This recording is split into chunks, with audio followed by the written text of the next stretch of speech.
दोस्तों नमस्कार। आज हम संख्याओं के परिचय के बारे में बताएंगे। तो इसमें देखेंगे कौन सी संख्या को क्या कहते हैं। जैसे यहाँ पर दिया गया है प्राकृत संख्या। प्राकृत संख्या किसे कहते हैं?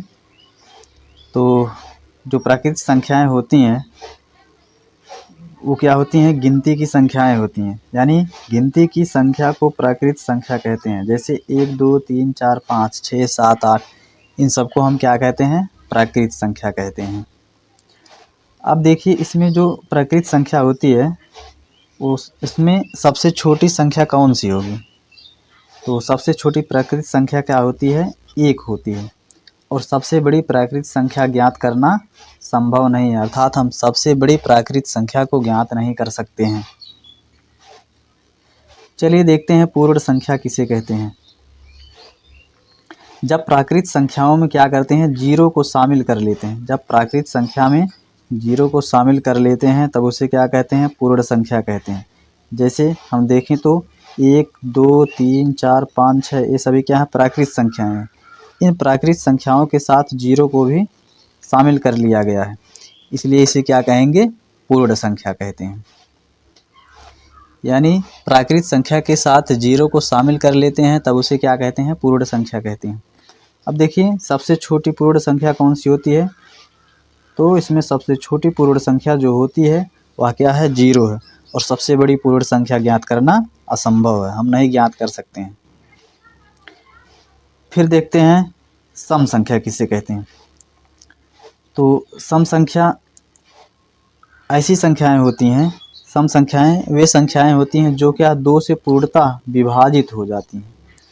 2 से पूर्णतः विभाजित हो जाने वाली संख्या को ही क्या कहते हैं? सम संख्या कहते हैं। जैसे 2 4 6 8 10 12 16 18 20, इस तरह से सभी संख्याएं क्या होती हैं? सम संख्याएं होती हैं। अब सम संख्याओं के जो अंत में अर्थात इकाई के स्थान पर 0 2 4 6 8 आते हैं। कोई भी चाहे जितनी बड़ी सम संख्या है उसके अंत में अर्थात उसके इकाई के स्थान पर 0 या तो 2 या तो 4 या तो 6 या तो 8 आएगा, इसके अलावा और कुछ नहीं आता।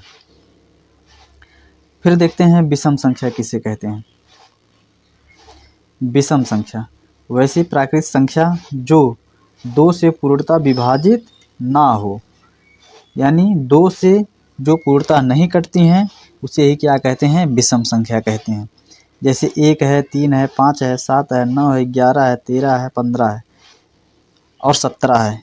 ये सभी जो संख्याएं होती हैं ये सभी क्या होती हैं? विषम होती हैं, क्योंकि ये सभी 2 से विभाजित नहीं होती हैं। अब 2 से इसमें अगर भाग देंगे 3 में तो क्या भाग जाएगा? नहीं जाएगा, इसलिए क्या है? विषम संख्या है। अब देखिए विषम संख्याओं की इकाई के स्थान पर 1 3 5 7 9 आते हैं। चलिए देखते हैं भाज्य संख्या किसे कहते हैं।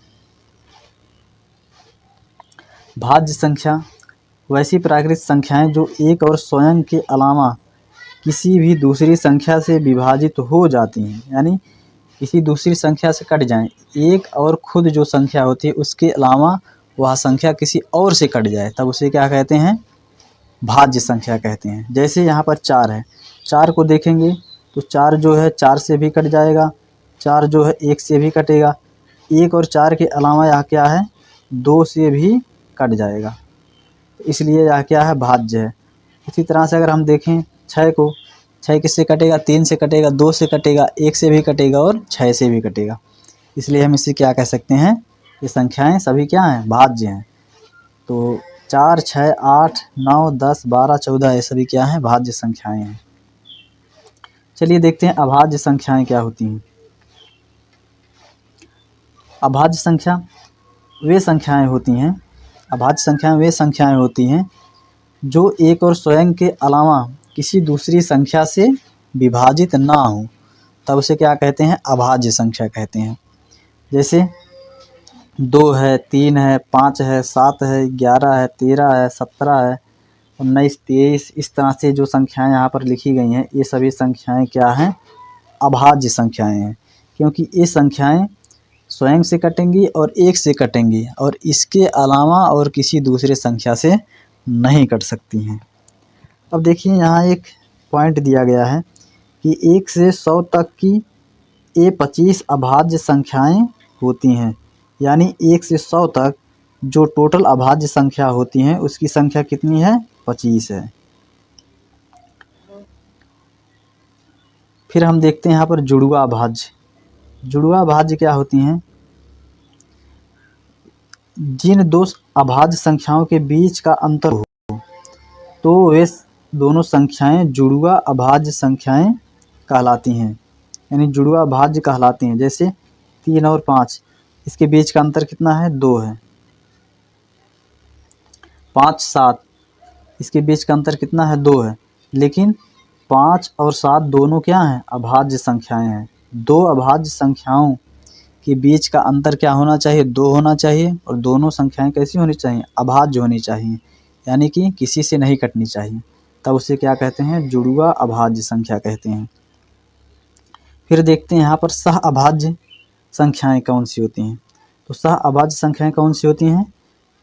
जिन दो प्राकृत संख्याओं का महत्तम समापवर्तक 1 हो तो वे दोनों संख्याएं सह अभाज्य संख्याएं कहलाती हैं।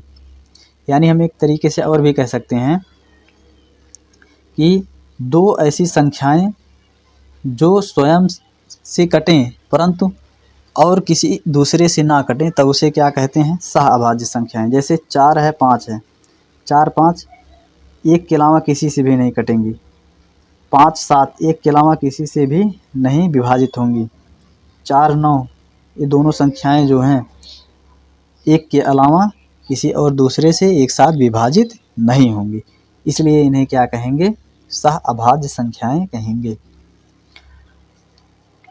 तो इस तरह से हम संख्याओं के बारे में जो है यहाँ पर बता दिए हैं। यदि हमारी वीडियो आप लोगों को पसंद आए तो चैनल को सब्सक्राइब ज़रूर करिए, लाइक करिए, कमेंट करिए। और इस तरह से मैथ से संबंधित जो भी वीडियो यहाँ पर हम रेगुलर प्रोवाइड करेंगे उसके लिए आप लोग चैनल को ज़रूर से ज़रूर सब्सक्राइब करिए ताकि आपको नई नई वीडियो मिलती रहे। धन्यवाद।